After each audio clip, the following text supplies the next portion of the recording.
Ma'am. Yeah, you have 4 Recording people in that you could have progress. subbed it Guys, out we're to. Recording, be professional. We're recording. Yeah, take your own advice, Sandy. Okay, welcome to WTF Wednesday. This WTF Wednesday episode is hosted by Daniel Zwick. Daniel, please take it away. All right, thank you, Sandy. Let's see, I already have met all of you, so I'm not going to reintroduce myself. What I want to talk about today is just YouTube videos, and more importantly, like the nerdy stuff that kind of goes into the back end to make sure your videos are being seen. All right, like we all know it's important. I assume all of you are doing video in some capacity. Would that be fair to assume? I mean, I know I've seen Sandy's page. Oh yeah. Any agent who's worth a shit better be doing videos, or else you're gonna get left behind. That's yes, that. I agree. Obviously, like getting the videos done can be kind of daunting in and of itself if you're not used to being on in front of a camera. But there's just kind of a lot more that goes into it that can be a little overwhelming. So since things have slowed down a bit, I've kind of spent some time digging into this a little bit. But before we kind of get into all that, there's just like Sandy will tell you, I'm kind of a nerd. So a little nerdy facts about YouTube. It's actually owned by Google, which you may or may not know. But because of that, Google favors videos in their search engine results. So if you can optimize your videos for Google algorithms, you're more likely to get it ranked because it makes sense, right? Why would they not want to drive traffic to their own entity? It's only going to help them make more money. But YouTube has 2.6 billion users worldwide, and 62% of all consumers are on YouTube at least once a week. 90% of those consumers actually find new brands, individuals, and services on YouTube. And this was kind of interesting. I didn't know this, but YouTube is actually the second most used search engine after Google. So people are just going on YouTube to Google shit now, which I did not know that until a couple months ago. So because of that, you just kind of want to make sure you're playing into their game and how you set up your videos to make sure that they're being seen. So before we move on, there's a couple tools I want to show you. And let me share my screen. Okay, so don't judge me for using Microsoft, whatever their browser is, but my plugin only works on this for some reason and not Chrome. So vidIQ is the one I use. There's another one called TubeBuddy that a lot of people like, but vidIQ is the one that I personally like, and I'll show you why in a second. A couple other things to use would be WordStream, and this is really good for finding keywords, which we'll talk about here in a minute, but finding ones that will actually help you rank your stuff. And another one is just Trends, Google Trends, so trends.google.com. That one also it's very similar to WordStream, but it'll show you Google Trends on a word over time. And I can actually just go there. So say you want to just mortgages. I'm a lender, so this would be of interest to me. And then I could go down to Iowa, and then over time, we've seen no one really cares about mortgages in Iowa. So not the best search term, but you know, it is a tool to use. You know, you can find find what. Does that help or hurt you being in Iowa? Being a lender in Iowa? Yeah. Does that mean you have less competition, or does that like hurt you because nobody cares about mortgages in Iowa? A little bit of both. I would say our biggest thing is people in Iowa. I mean, there's still a lot of old school people in Iowa that are very set on doing things the old way, like going into a bank and sitting there for an hour while they apply for a mortgage and things like that. I think that's our biggest obstacle, is kind of showing them that there are other options rather than the bank that they've had their checking account with since they were 6 years old back in 1945. But there is less competition. You're right. It's just I think it evens out personally. But yeah, so you can use this to just find what people are actually interested in right now. So if you're thinking of titling a video or doing a video on a topic, you can just search terms in either this or WordStream and find out. Here, I'll do the same thing in WordStream so you can see it. No, okay. I need to go to the actual keyword tool. I had everything pulled up and then my kid hopped on my computer and exited out of everything for me. So again, I'll go to mortgages in Iowa. And so this one's actually a little more useful, I think, because here I can search mortgages in Iowa. So this will actually pop up with any keyword associated with mortgage. So obviously, mortgage calculator is the most searched term in Iowa related to mortgages. You can see that here. There's 3.35 million searches. And over here is really important too when you look at the competition, because we'll talk about this in a minute. The competition's low for that keyword. So whenever you see a term that is both highly sought after with low competition, it means a lot of people are looking for it, but not very many people are providing an answer to that search. So you have a much greater opportunity to step in and be who they find, essentially. Okay, so those are a few good tools. I like to use them. And then if we come over here, I want to show you kind of what vidIQ does. So if you don't have this plugin and you pull up YouTube, you won't see a lot of this stuff on the side, right? So here's a video. So for this, I just typed in Des Moines real estate into YouTube, and these are the videos that popped up. So we'll go to this one first. This one, if I remember right, is not very good. So when the video pops up, you'll see over here their vidIQ score. So this is going to be the overall popularity of this video based on a number of factors. And it just gives you some good info here. You can see how many people viewed it, how long it is, whatever. But down here is where you really want to pay attention to. And this is why I think this plugin is so important. You're going to have a total vidIQ SEO score, right? And so when you hover over it, it's going to show you like, yes, on the tag count, they have 5 out of 5 there. So they have enough tags. And we'll talk about tags in a minute, why they're important. On tag volume, they only have a 1 out of 5, which means of the tags they're using, only one, like very few of them are actually providing a lot of volume. And then here we see the keywords and title. We'll talk about that in a minute, why that's important. Keywords and description and tripled keywords. These are all things that matter. And then down here, you'll see ranked tags. And we'll look at that real quick. So if we just go to the tags real quick, because I think it's important. Are you guys all familiar with what video tags are and how to add them to your videos?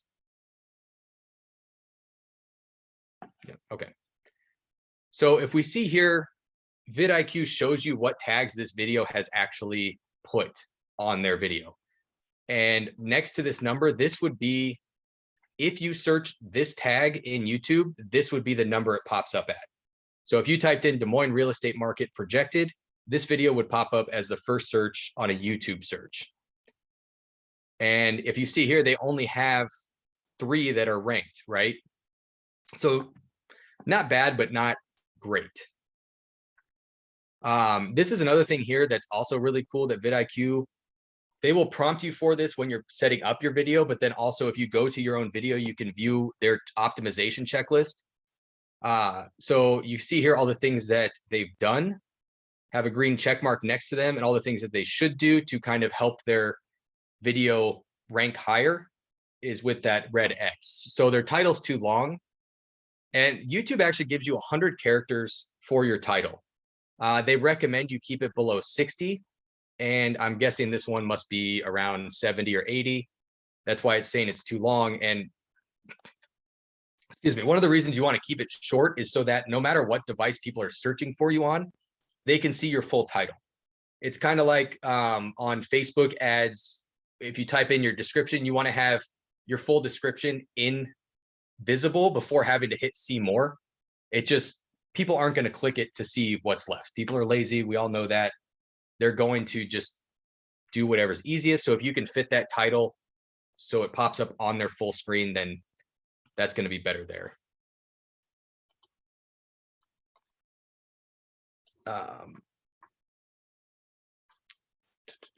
Okay, so that's kind of just, oh, and this is something cool I didn't know either. You can actually add channel tags, which I didn't know for a long time. That's something I learned recently.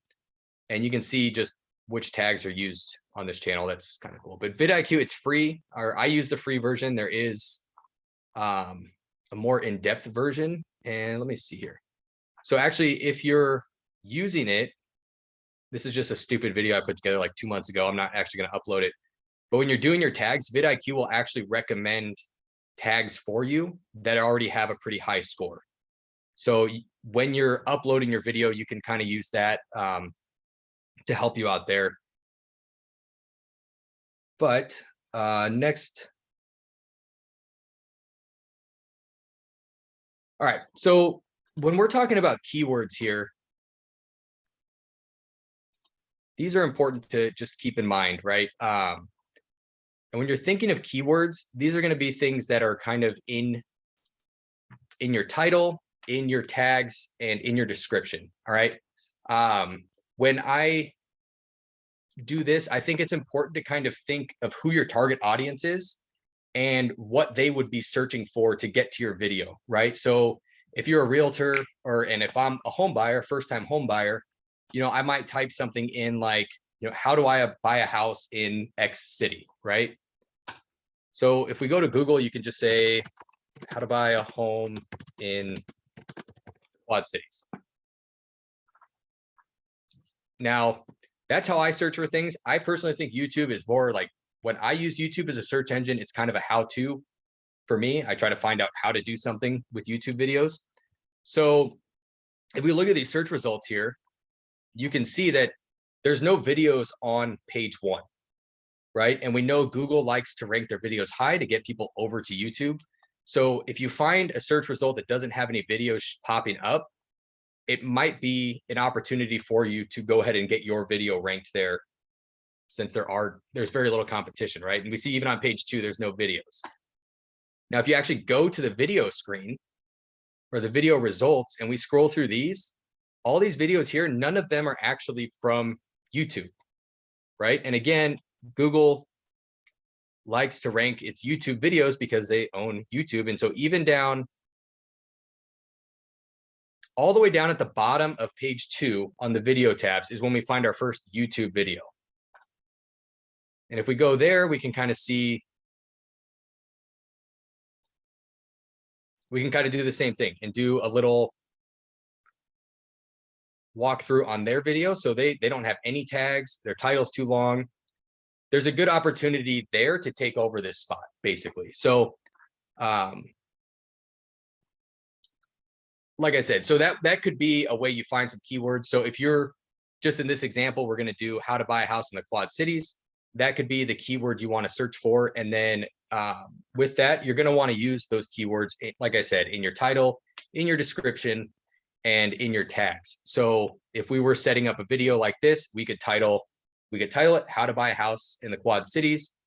And then in your description, so your description would be, I'm sure this is remedial for all of you, but in your description, you could start out by saying something like, so you want to buy a house, or so you want to know how to buy a house in the Quad Cities, right? And so now you've repeated your title and your description, and then you can add that down into your tags.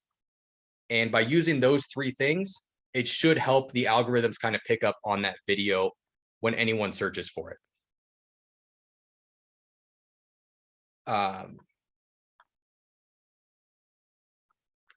Okay, and then the description is actually going to be the most important part of your video as far as SEO is concerned, because you do have up to 5,000 characters there.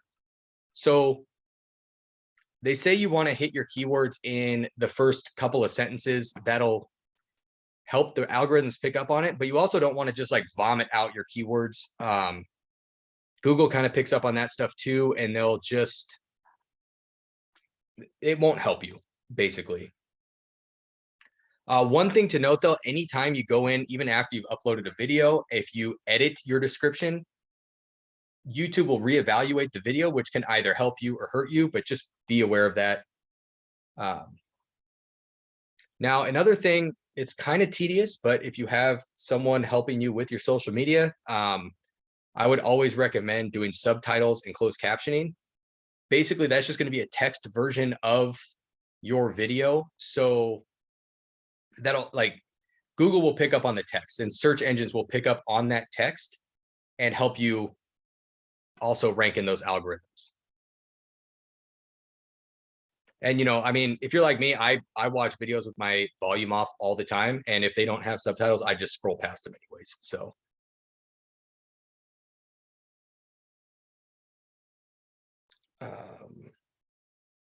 Okay. One cool trick I learned was to actually title the upload or title your video on your computer when you save the file with the same title you're going to upload it as. So if you're going to buy, or if you're going to make a video called how to buy a house in the Quad Cities, you can go ahead and just title your computer file with that same name, because YouTube will automatically kind of connect the two to see that, hey, this is valid. This actually is relevant. You know, they're not just putting up a bunch of nonsense. And then you always want to mark it as not made for kids. That should be, I'm sure everyone does that, but if you mark it as made for kids, you can't comment. And there's a lot of other features that you can't actually use on there just to protect kids from creeps, you know? So they do disable a lot there. And you want to make sure you're also just very active in uploading videos. It doesn't make sense for Google to kind of push people to a page that might not be active. So you just want to make sure that you're kind of, you know, at least once a week. More than once a week is better. But I actually had a video ranked as the second search for how to get a mortgage in Iowa City. And then I stopped uploading videos for a few weeks, and then it just disappeared. So it does happen. But that was my fault. I should have been more active about it. Close out of this. Do you guys have any questions so far, or am I talking too fast? No? Okay. So far, so good. Thanks, Holly.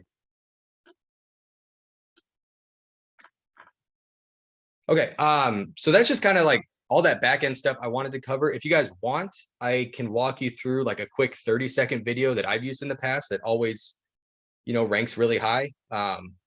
Yes.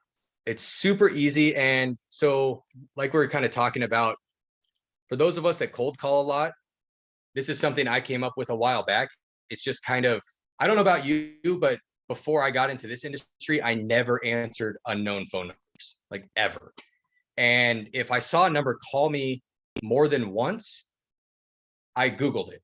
And so what I did was I found a way to kind of take that and then just get a video out there. So when people Google your phone number, you should be the #1 result on Google, which can drive them to a quick little 30-second intro commercial type of video. And from there, you know, hopefully they browse through your other videos. Or I've actually found on several occasions that people returned my calls.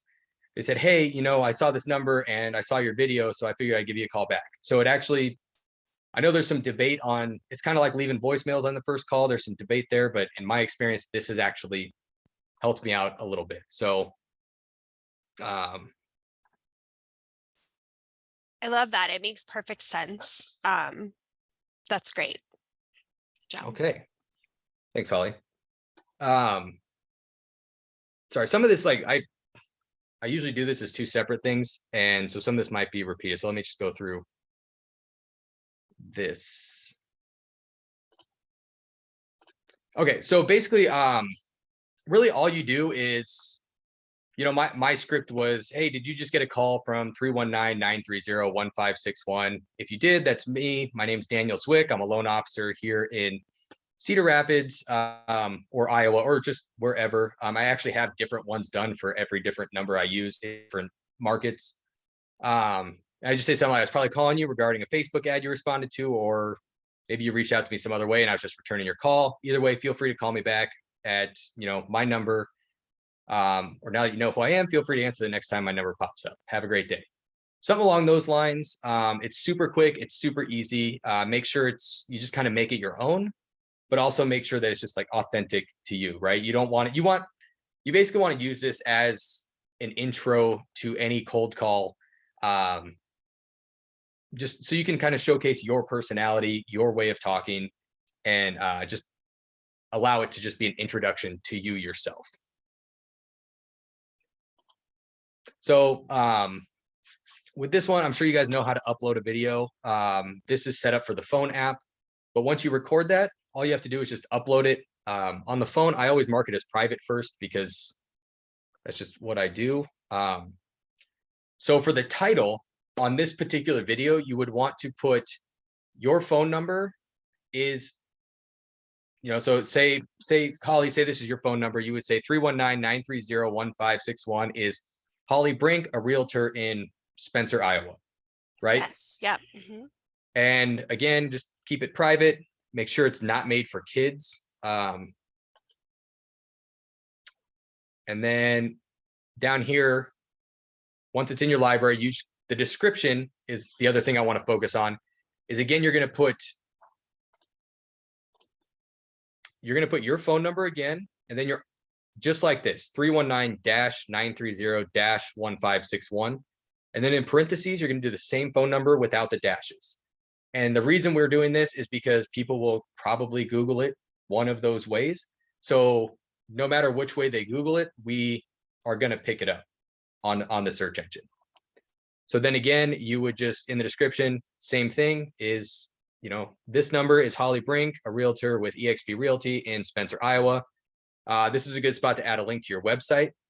And then the tags you want to use are, again, just the phone number with dashes, the phone number without dashes, your name, your job title, and your location. All right. From there, you switch it to public, hit save, and within 24 hours, anyone that Googles your phone number should see that video as their first search result. So it just kind of ties everything we kind of talked about already together, and it's just like a really easy, actionable way to kind of put all this stuff into practice. This is so great, especially for those of us now using not just like KV Core smart numbers, but the open phone and other stuff with our ISAs, because I know that sometimes they come up as spam, especially. So Yep. This is great for everybody, but especially those of us not even using our cell phone number. So yeah. And now that I have my ISA set up, I'm going to go back and do this for the numbers that they're calling from and that they're texting from. So if anyone Googles it, they'll see, my balding face in front of their computer screen, and hopefully they will call either Roy or Leo back. And, like I said, it has worked for me. It's not a huge volume, like not a ton of people do it, but I have had 3 or 4 people actually return my calls and mention this specific video in my follow-up with them. So no, that makes so much sense. They want to know who the hell is dialing them. Right. And a lot of this, kind of like with setting your descriptions or your video titles, you just have to think the way your clients are going to be thinking so that you're setting things up for them. Like I said, I try in every market I am in, it's my goal to have a video ranking that says how to get a mortgage in X city. And if, again, if you do that though, let me go back to Google, see if my Cedar Rapids one is still up there. And I didn't put much effort into this video. I literally did it just for this Wednesday.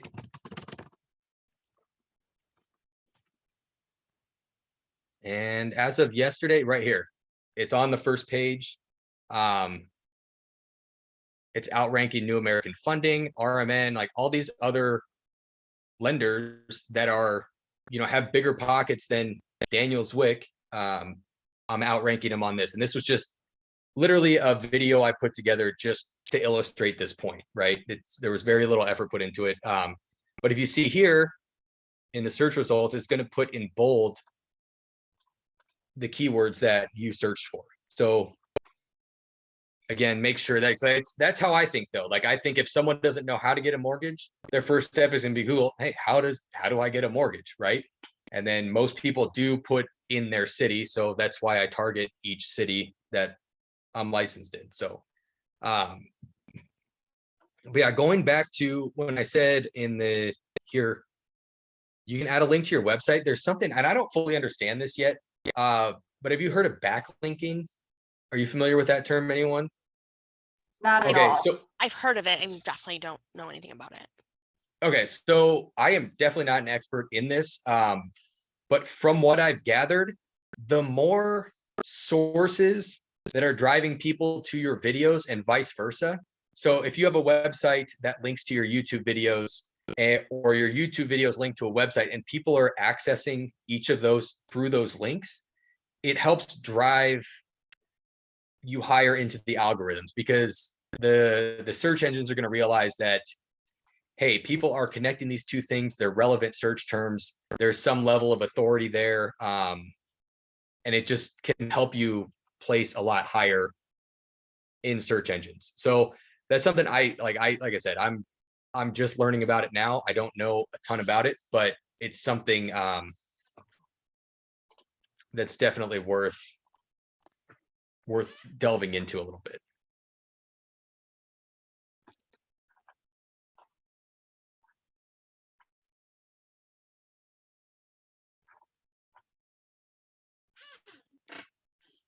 But that's pretty much all I had. It was pretty quick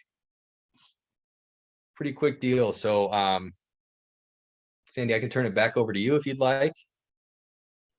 Okay, I had to run out real quick. What was the backlinking thing? Was it things linking back to your video or? Yeah, basically, if you have if either your video is being accessed from different websites, so say your realtor website or your TBG website has links to your YouTube videos, or vice versa, when people are accessing those from different areas, it adds to the validity of each source, right? So then the algorithms are going to pick up on that, like, hey, people are connecting this website with this video. This website must be or this video must be an authority on some topic. So we need to push that higher because people are already finding value there. We want people to get the most value out of their Google searches, basically. We talked about keywords. Did we talk about titles? Really? I might have brushed over it a little bit. We Yeah, can talk about it a little more. They give you up to 100 characters. You want to stay under 60 so that it can be viewed in any platform. How important is it to use the keywords in the title though? Extremely. So basically, when I title mine, I try to title them exactly the way I think people are going to search for that particular video. So this one I just searched for how to get a mortgage in Cedar Rapids. That's literally the title of the video. And it's, make sure it doesn't play here because it's really stupid. But yeah, so if you'll notice, you see, what's that? I want to see a stupid video. You need to work on your watch it on your own time. Like I literally just in one shot just took this video just so I could and that is what I teach entrepreneurs and real estate agents is like knock it out in one shot. Usually it doesn't even get better from there. It usually gets worse. No, yeah, it's kind of like taking a test, like the more you mess with your answers, the worse you do. Exactly. Get it over with, push the content out there because done is better than perfect. Move on with your life because exactly. And then when you film it later and again later, then you get better. But like today, you're not going to get any better. See, and that's kind of my theory right now too, because I don't have someone helping me with the editing and I'm terrible at it. So I'm literally just putting up content and at some point we'll go back and add better videos. But I think right now and again, with that activity level factoring into your search engine results, you need to have new content coming out, even if it isn't the best. It's like you said, it's important to just have it. And I will say something that I feel like I've observed back in the day when YouTube first started and got more popular, people were doing like intros. And now with the rise of like just quick videos and reels and stuff. I would say even YouTube, we shouldn't stress about those intros unless it's like a 3-second, like here's my logo or something. But nobody cares, right? Nobody wants your intro. It's time, and you only have so long to get someone's attention. So I suggest, so all of my old videos have these intros that my company put together. And I told them, like, can we get rid of them now? But definitely moving forward, I just want to go straight into it. And at some point, you have to make an assumption that the audience watching knows who you are. So you don't even need to do that spiel anymore. Like, it's Yep. just like, hey, get right into whatever it is you're talking about. So that's just my 2 cents. Another big thing is calls to action. People are fucking idiots and they don't know why they're watching your video or what they need to do until you tell them. So Yep. that's why like the biggest YouTube stars or influencers are like, be sure to hit the like, subscribe, share this with somebody, tag somebody that needs to know about this, blah, blah, blah.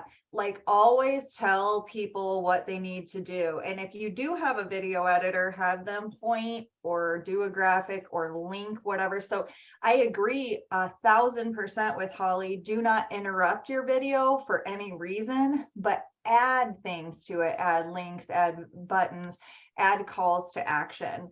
And in like with my social media and my social media manager, we always talk about that. How can we make our social media more purposeful? What is the purpose of this video or graphic even? What is our call to action? What are we trying to get out of this? So if it's like a just listed thing, you know, what do we want from the audience?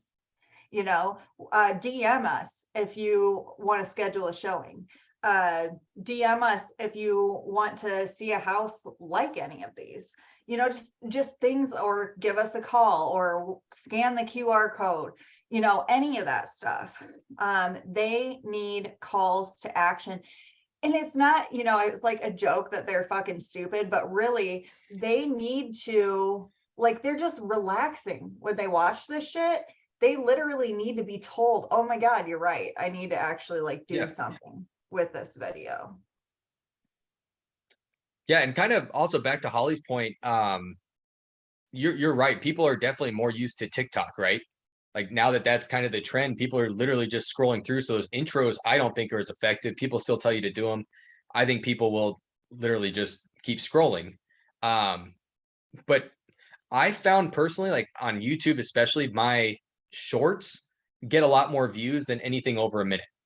So that's something I'm trying to work on. A lot of times it's a little hard for me to explain a mortgage topic in less than a minute, even something simple like a credit score. I think this video is on credit scores, if I remember right.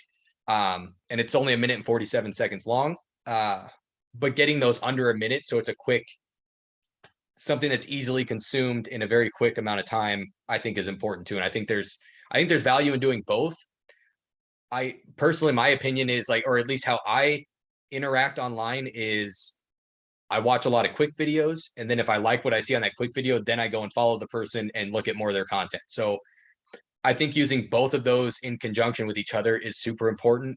I think one leads to another. And I would venture to guess most of your business, if you are getting business from YouTube, is, or any video platform, is going to come from those longer form videos. But I think getting people to watch those is going to come from your short form content. I 1,000% mute. Like I think Holly and I were watching a video the other night and I was like, I muted whoever's intro it was and fast forwarded it, got pissed off. I will also say, you know, just like what's the best CRM, the one you use, you know. Yep. Same with social media. So you can always take any, if you're a TikToker or you like, for instance, I like doing reels, you know, repurpose your, throw it on YouTube. If you do reels, put it on YouTube, get the biggest bang for your buck. I need to start doing that. What sucks is when you download an Instagram reel, it doesn't download the audio with it. So you have to do some extra shit to like get it up onto YouTube. However, I do not believe in posting all things to all social media platforms, but I do believe being consistent on at least 2 or maybe 3 social media platforms. So I focus on Instagram, and I am making a big push on YouTube for 2023. That's going to be my other biggie. I have a Smurl. Does anybody know what a Smurl is? It's like my ticker, my Instagram ticker. It really has helped me concentrate on building my followers. So I'm going to get, it's like up in my office here. When I first got my ticker, I had like 1,100 followers. And now I'm at 2,312 because when I walk into my office, it's staring me in the face. So I'm, I walk into my office and I'm thinking, all right, what am I going to do today to, change that number, right? So I'm going to get another one for YouTube, and they're not cheap. So that's another thing. I'm making an investment that's going to stare my ass in the face.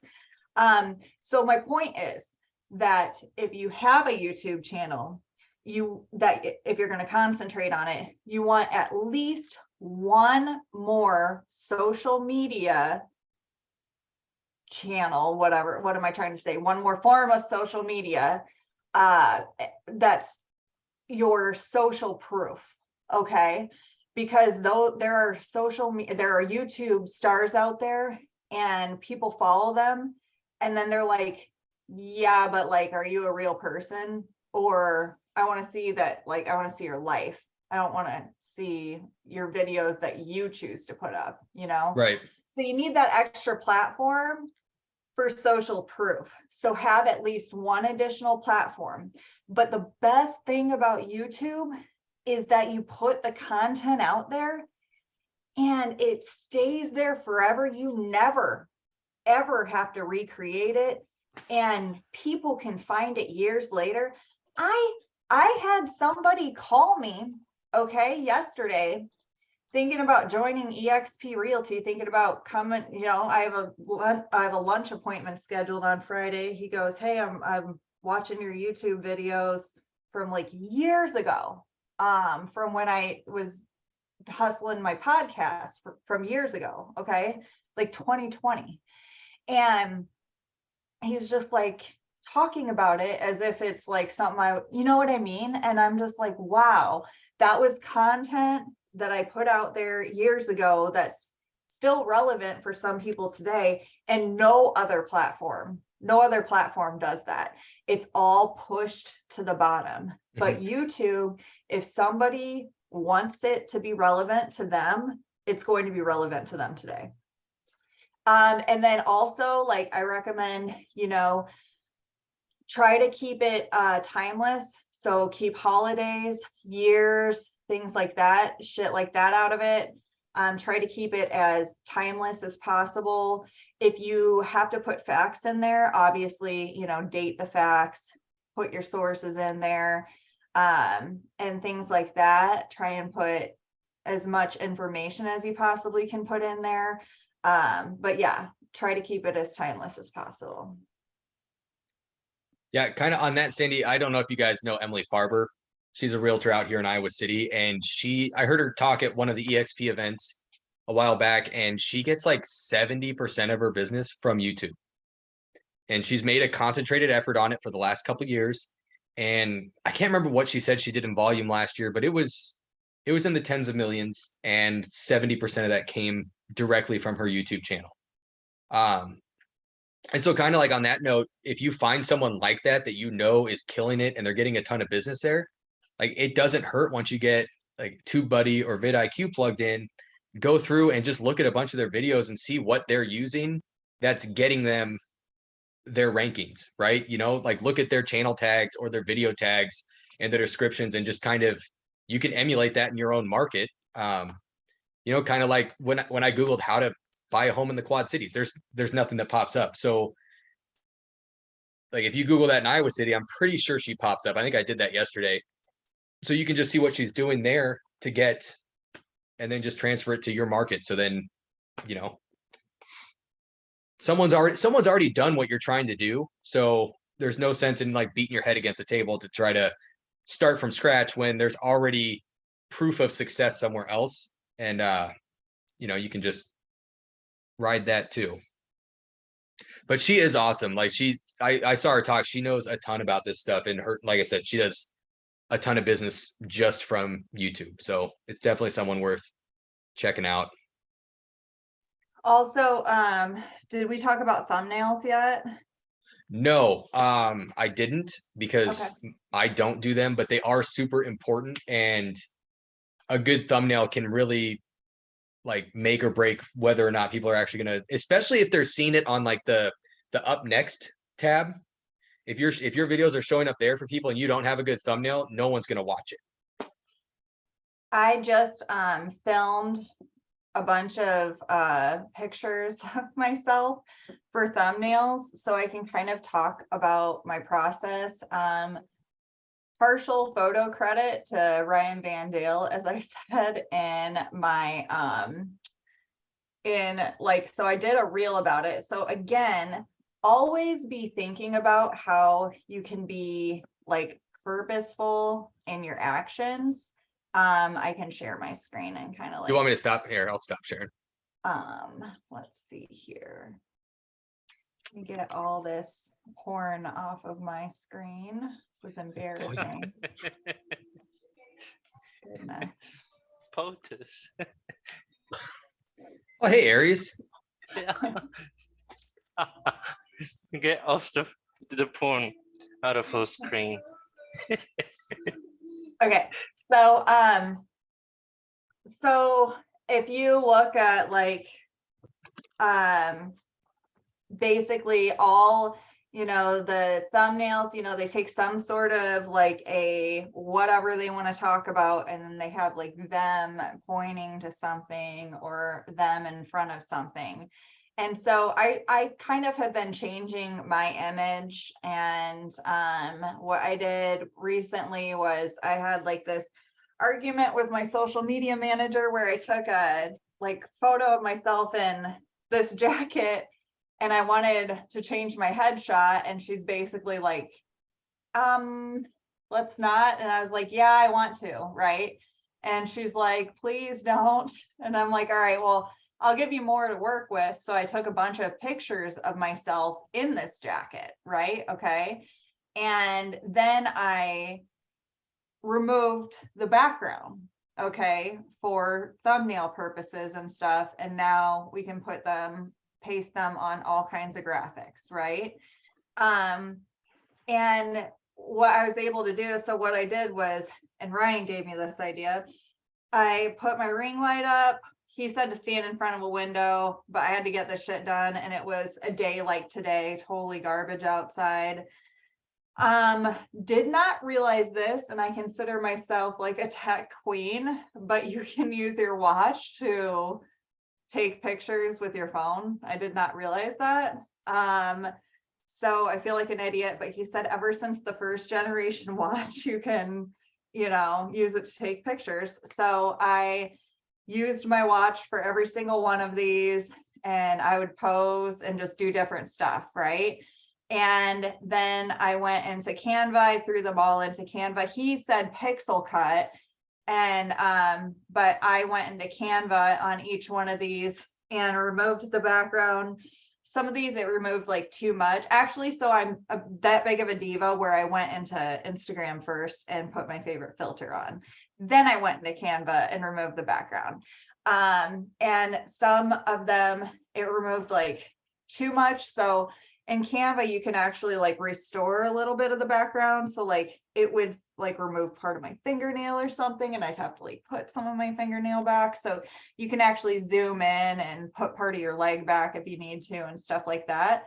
So I did that, and now I have these thumbnails essentially. I can repeat them, I can do anything I want. And let's see, I'll go to my Instagram.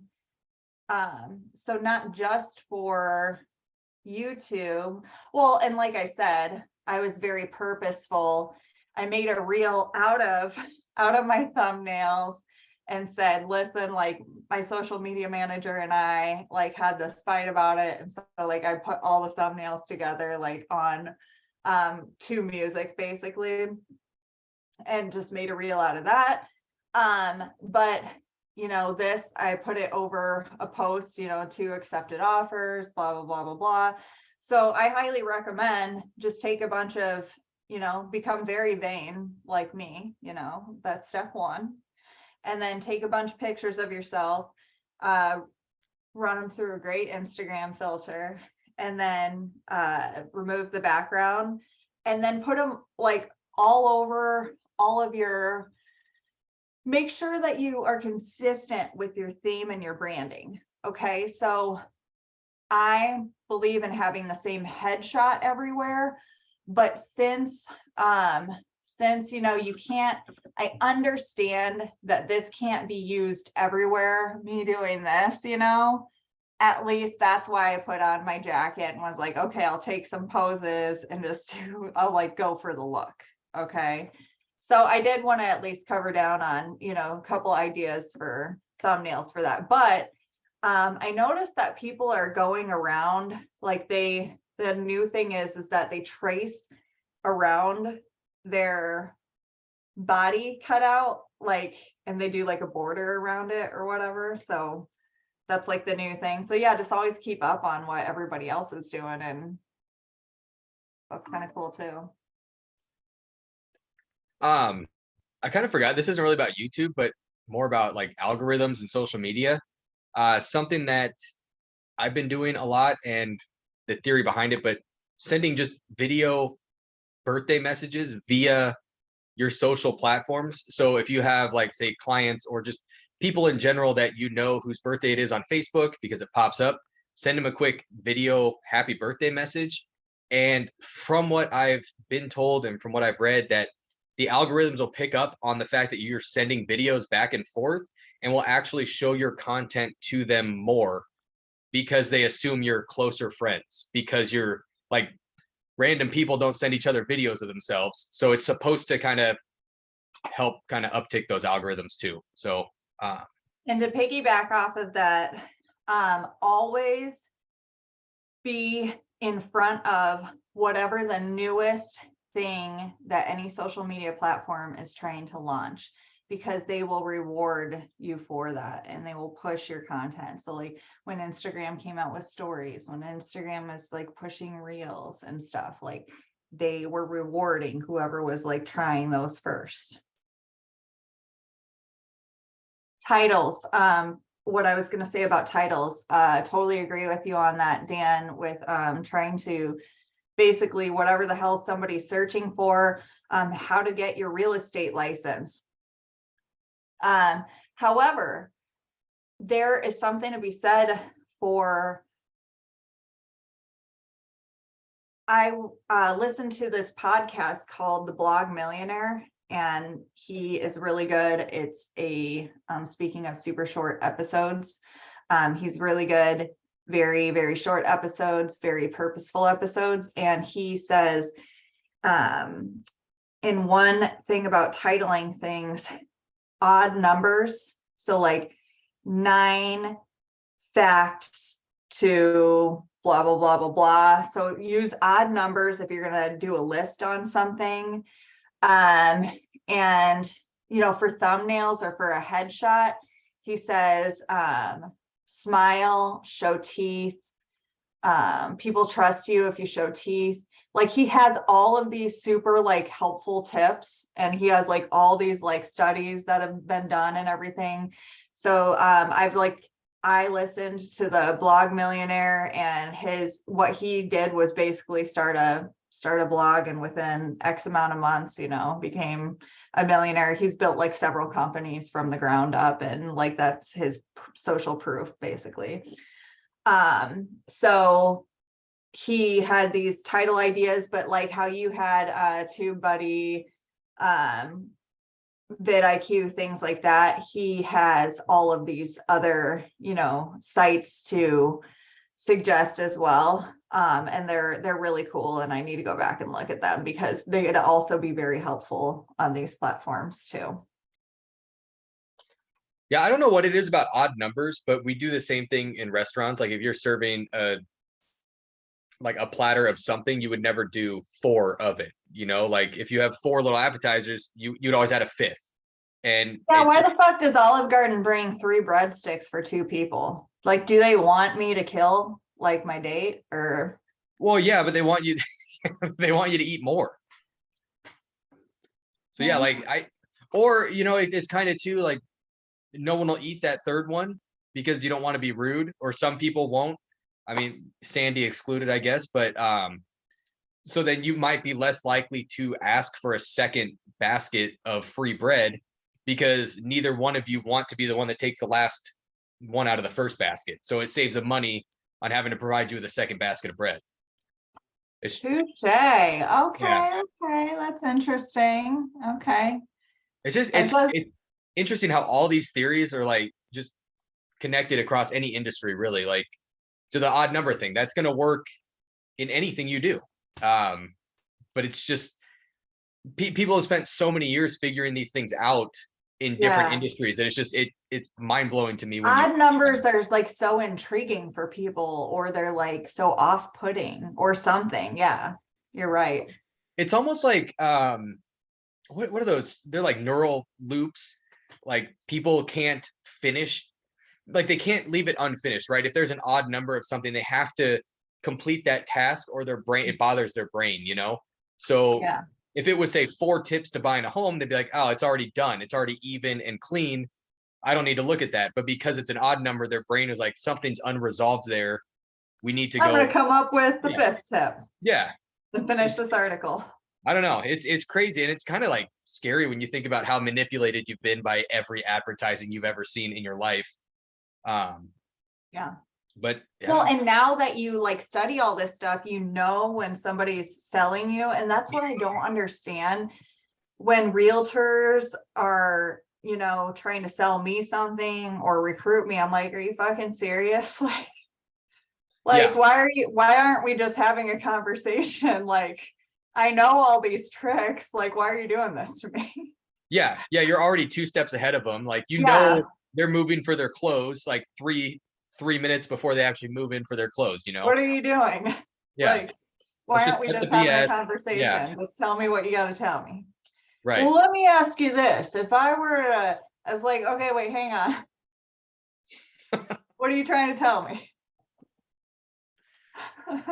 Yeah, it All is right, funny. well, this was amazing, Dan. I actually, this was awesome. I really Thank you. I'm glad you dug it.